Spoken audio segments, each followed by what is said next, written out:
I'm Paul Jeal, I'm the game director on F1 2012, and you're watching Platform 32.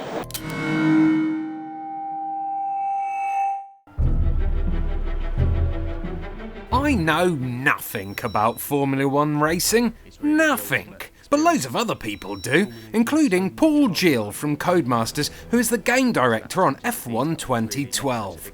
I was lucky enough to grab a quick chat with him about the new game at this year's Gamescom, so I asked him to tell us what's changed since F1 2011 and F1 2010.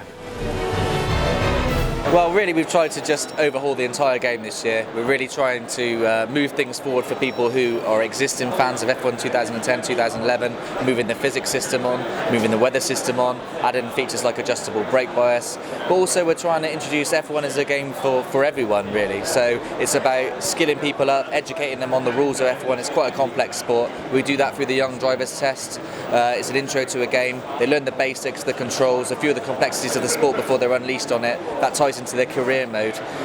We've also got hot laps driven by Anthony Davidson and narrated by him as well, so you can kind of watch a flying lap, see how it sort of evolves in the real world and try and compare that to your own lap, and you can learn so much from that already.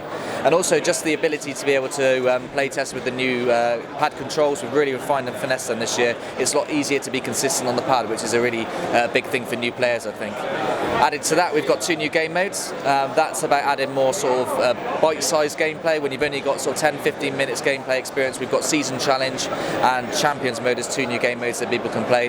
Champions Mode scenario-based gameplay, built around the fact there are 6 world champions on the grid, so you join in a race midway through. Maybe there's a safety car, maybe there's rain, maybe there's only a handful of laps to go. You're in amongst the back markers. Can you beat your world champion teammate and unlock the next boss, if you like?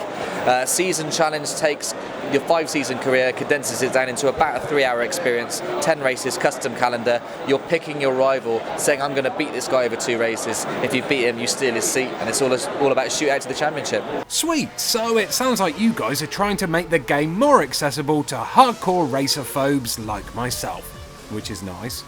I take it you won't be watering down the whole experience and annoying your core fan base though, right? Yeah, absolutely. I mean, that's a key focus for us. You know, we don't want to put off our core fan base. These are guys who've bought 10, they bought 11, and they're happy with the way that we're moving the game forward. You know, they want the physics to be more involved, they want the AI to be faster. Those are things that are in this year's game. They want adjustable brake bias, things to play around with, localized weather this year, so it might only be raining on one particular corner. Quite advanced features that perhaps only sit into a longer race.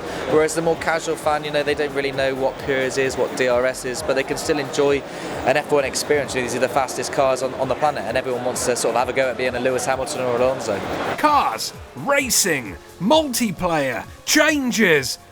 What? So multiplayer's basically got the same core components as F1 2011, so 16 players online. You can make up the rest of the grid with AI. You can do head-to-head against other people. You can play cooperatively for a championship, for an entire career season. We've worked harder this year in terms of making the objective system a little bit more balanced and changing the way that qualifying works. So now, rather than just having a 10 or 15 second qualifying experience where some people used to sort of kind of brush to one side and just go straight into races, you now got the ability to be able to have one-shot qualifying.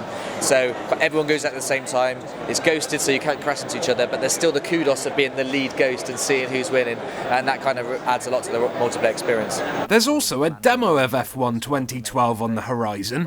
Can you tell us what it will include so we can get our motors running and head out on the highway?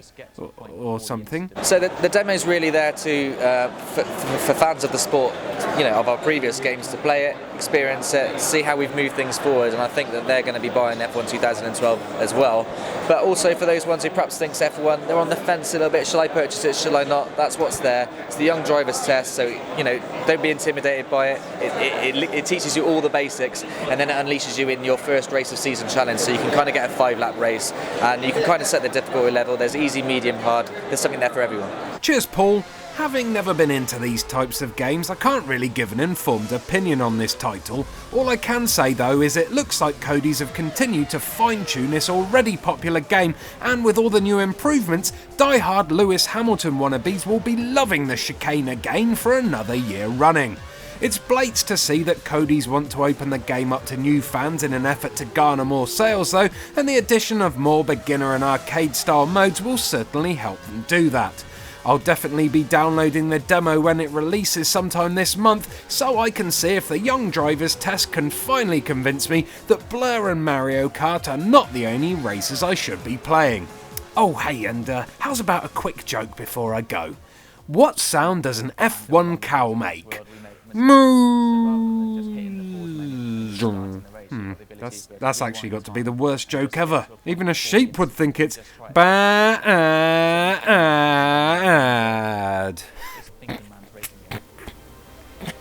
I hate myself.